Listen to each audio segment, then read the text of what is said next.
Talking about these 3 bags, एक नज़र बात कर लेते हैं इस तरीके से हैवी बॉर्डर्स वाली साड़ी। सो प्रैक्टिकली इस तरीके से मैंने अपनी बॉर्डर को, अब अगर आप इस तरफ देखेंगे तो ये मेरे ब्लाउज ऑर्गेनाइजर्स हैं। हाय फ्रेंड्स, स्वागत है आप सभी का मेरे चैनल पर। आज की डेट में मैं आप लोगों के साथ में अपना सारी ऑर्गेनाइजेशन शेयर करने वाली हूँ। आज मैं आप लोगों को क्लियरली दिखाऊंगी कि मैं किस तरीके से अपनी साड़ियों को अरेंज करती हूँ along with the petticoats and blouses. ये मेरी वार्डरोब का एक कम्प्लीटली डिफरेंट सेक्शन है जिसमें मैं अपनी साड़ियों को स्टोर करती हूँ और इसके साथ में मैं किसी और चीज़ को अकोमोडेट नहीं करती। It's quite a huge section और मैं वर्टिकल स्पेस को यूज़ करने की कोशिश भी पूरी तरीके से कर रही होती हूँ। So let me clearly show you कि मैं कैसे अपनी साड़ी, पेटीकोट और ब्लाउजेस को ऑर्गेनाइज करती हूँ। Also I like to mention that in the end of the video मैं आप लोगों के साथ में कुछ टिप्स एंड ट्रिक्स भी शेयर करने वाली हूँ। कुछ अलग अलग ऑर्गेनाइजर्स भी आप लोगों को दिखाने वाली हूँ और ऑल्सो इसके अलावा और क्या पैटर्न आप फॉलो अप कर सकते हैं फॉर ऑर्गेनाइजिंग मल्टीपल स्टफ, वो भी मैं आप लोगों को दिखाने वाली हूँ। तो मुझे पूरा यकीन है आपको आज का ये वीडियो थोड़ा प्रोडक्टिव लगेगा। अगर ऐसा हो तो प्लीज़ आप मेरे वीडियो को लाइक करें और मेरे चैनल को सब्सक्राइब करना ना भूलें ऐसे ही और इंटरेस्टिंग वीडियोस के लिए। तो आइए फटाफट स्टार्ट करते हैं। तो सबसे पहले देख लेते हैं कि साड़ियों को मैं किस तरीके से अरेंज करती हूँ। बेसिकली माई पैटर्न इज, एक पर्टिकुलर साइड पे मैं एम्ब्रॉयडर्ड साड़ियों को रखती हूँ, बीच में I try to make sure that I have got my georgette and chiffon saris जिनमें बहुत हैवी बॉर्डर्स नहीं होते, और फिर इस हैंड साइड पर मैंने अपने कॉटन, सिल्क, हैवी फैब्रिक की साड़ियों को अरेंज कर रखा है। रीज़न बीइंग ये सब एक दूसरे से इंटरमिंगल होकर के एक दूसरे को डैमेज करने का काम ना करें, तो एक दूसरे से बिना किसी एक्सटेंसिव लेवल ऑफ ऑर्गेनाइजर के दूर रखने के लिए मैं इन साड़ियों को इस पैटर्न पे इस तरीके से अलग अलग सेग्रीगेट करके रखती हूँ। टॉकिंग अबाउट दीज 3 बैग्स, इनमें मेरे पास में मेरी बहुत हैवी जो साड़ियाँ हैं वो रखी हुई हैं। एक बैग में सिर्फ एक साड़ी को मैंने स्टोर कर रखा है क्योंकि ये इतनी हैवी है, इतनी ज़्यादा डिज़ाइन है इन पे कि इनको किसी भी और साड़ी के साथ रखेंगे तो ये साड़ियाँ ख़राब हो जाएंगी। तो इन्हें मैंने इन 3 हैवी बैग्स में रख रखा है। Also I like to mention कि जितने ऑर्गेनाइजर्स मैं इसमें दिखा रही हूँ सब अमेजोन से परचेज़ किए हैं। मैं सब कुछ लिंक कर दूँगी आप लोगों के लिए डिस्क्रिप्शन बॉक्स में। ये जो सिंगल ऑर्गेनाइजर बैग है इसमें कि मेरे पास में 25-30 ऑर्गेनाइजर्स हैं। मैं प्रैक्टिकली इसमें केवल वो साड़ियाँ स्टोर करती हूँ जिन्हें मुझे पता है कि मुझे लॉन्ड्री में लेकर के जाना होता है। उसके अलावा मैं अपनी साड़ी हैंग करके या इन ऑर्गेनाइजर्स में रखना प्रेफर करती हूँ, इनमें नहीं, क्योंकि इन्हें स्टैक करना थोड़ा सा मुश्किल होता है। That's my personal saying. इस बैग में प्रैक्टिकली मैं first, second, third, fourth order से अपनी हैवी साड़ियों को अरेंज कर लेती हूँ जस्ट टू मेक श्योर कि मेरे पास में एक पर्टिकुलर सेक्शन जो है वो पूरा एक पास आ जाएगा। सो आप इस बैग को हैवी साड़ियाँ, लहंगे या ऐसी किसी भी चीज़ को अरेंज और ऑर्गेनाइज करने के लिए यूज़ कर सकते हैं। अब अगर आप इस तरफ देखेंगे तो ये मेरे ब्लाउज ऑर्गेनाइजर्स हैं। ये भी मैंने अमेजोन से ही परचेज़ किए थे। इसमें मैंने इस ऑर्गेनाइजर में मैंने अपने हैवी डिज़ाइनर ब्लाउजेस को यूज़ कर ऑर्गेनाइज कर रखा है। और ये दूसरा ऑर्गेनाइजर है जिसमें मैंने हल्के जो ब्लाउजेस हैं, ब्रोकेड के ब्लाउजेस, कॉटन के ब्लाउजेस जो डेली वेयर में मैं पहन सकती हूँ, उन ब्लाउजेस को ऑर्गेनाइज कर रखा है। But I rather recommend you people कि अगर आपके पास में पैडेड ब्लाउजेस हैं तो उन्हें आप हैंगर में हैंग करके रखिए, उन्हें आप इस तरीके के ऑर्गेनाइजर्स में मत रखिए वरना पैडिंग ख़राब हो सकती है। Now let me just remove these. जब आप इन्हें हटाएंगे तो आप पीछे ये बास्केट देख सकते हैं। इस बास्केट में मैंने अपने पेटीकोट्स अरेंज कर रखे हैं। मैरी कॉन्डो स्टाइल में मैंने इन्हें अरेंज कर रखा है। So if you remove one, आप नीचे बाकी के पेटीकोट्स भी देख सकते हैं। ये बास्केट काफ़ी बड़ी है, इसमें काफ़ी सारे पेटीकोट्स मेरे अरेंज और ऑर्गेनाइज कर रखे हैं। सो प्रैक्टिकली इस तरीके से मैंने अपनी वार्डरोब को ऑर्गेनाइज कर रखा है। अब मैं आप लोगों को दिखाती हूँ कि मैं किस तरीके से ब्लाउज को तहाती हूँ, पेटीकोट को तहाती हूँ और मैं अपनी साड़ी को तहाती हूँ। ये मैंने अपने हाथ में एक कॉटन का पेटीकोट ले रखा है।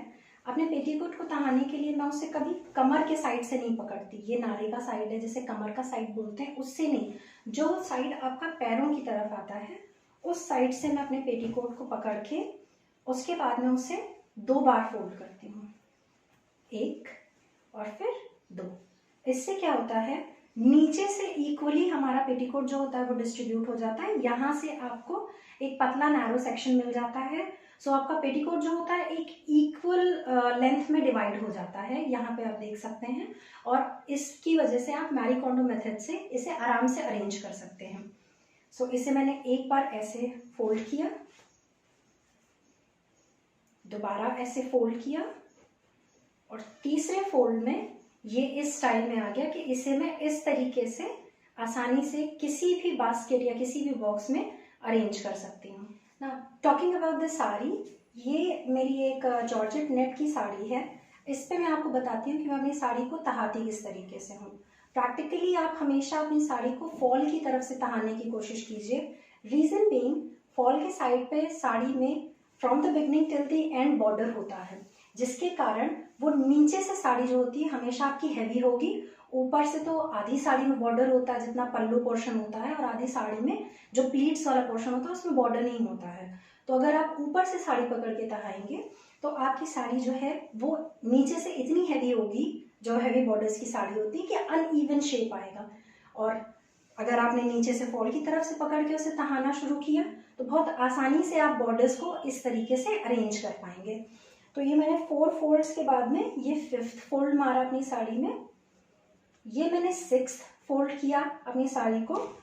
उसके बाद में मैं इस तरीके से अपनी साड़ी को एक बार बेंड करके फिर मैं इसे हैंगर में हैंग करती हूँ। मैं अपनी साड़ी को हैंग कर देती हूँ। इससे क्या होता है, प्रैक्टिकली हम लोगों की जो साड़ी है वो नीचे फॉल नहीं करती है, काफ़ी अच्छे से फर्म ग्रिप में रहती है। अगर आपके पास साड़ी वाले हैंगर्स नहीं भी हैं तब भी आपकी साड़ी जो है वो बार बार स्लिप करके नीचे नहीं गिरेगी, आराम से हैंग रहेगी। प्लस अगर आप अपनी साड़ी को इतना छोटा करके हैंग कर देते हैं तो इससे आपको वर्टिकल स्लिप स्पेस भी काफ़ी मिल जाती है, जिसकी वजह से आप आसानी से अपनी वार्डरोब को वर्टिकल स्पेस यूटिलाइज करते हुए भी ऑर्गेनाइज कर सकते हैं।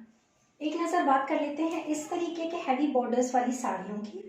इस तरीके की साड़ियों को जब आपको हैंगर पे हैंग करना होता है तो बहुत ज़्यादा चांसेस होते हैं कि ये किसी भी तरीके के हैंगर से स्लिप कर जाएगी, क्योंकि ये एक तरफ से हल्की होगी और एक तरफ से काफ़ी भारी होगी। तो ऐसे में मैं क्या करना प्रेफर करती हूँ, मैं अपनी साड़ी के वेट को डिस्ट्रीब्यूट कर देती हूँ।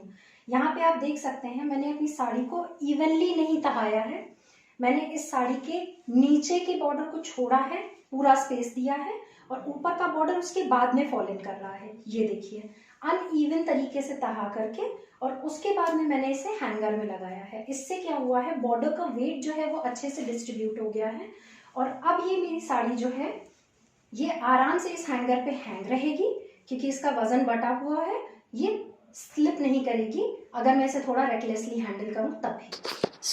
अपना ब्लाउज़ फ़ोल्ड करने के लिए नॉर्मली मैं ब्लाउज़ को पकड़ के एक हिस्से में फ़ोल्ड करती हूँ, उसका शोल्डर ड्रॉप करती हूँ और उसे सीधा सीधा इस ऑर्गेनाइज़र के शेप में रख देती हूँ। इस बैग को आप साड़ियों के अलावा अपने हेवी लहंगे, ब्राइडल लहंगे ऑर्गेनाइज़ करने के लिए भी यूज़ कर सकते हैं। अपने पेटीकोट्स को अरेंज करने के लिए आप ये मल्टी हैंगर्स यूज़ कर सकते हैं। इसमें एक साथ आपके 7 से 8 पेटीकोट्स जो हैं वो हैंग हो जाएंगे। इन हैंगर्स को आप अपने दुपट्टे हैंग करने के लिए भी यूज़ कर सकते हैं। इस तरीके से आपके दुपट्टे ख़राब नहीं होंगे। So this is practically how I organize all my sarees, petticoats and blouses. Also I've shown you people कुछ अलग options जो आप opt off कर सकते हैं in case आप इस तरीके से नहीं किसी और तरीके से अरेंज करना चाहें तो भी। तो मुझे पूरा यकीन है आपको आज का ये वीडियो प्रोडक्टिव लगा होगा। अगर ऐसा हो तो आप प्लीज़ मेरे वीडियो को लाइक करें और मेरे चैनल को सब्सक्राइब करना ना भूलें। मैं आपसे मिलूंगी अपने अगले वीडियो में। तब तक के लिए stay blessed and take very good care of yourself. Bye.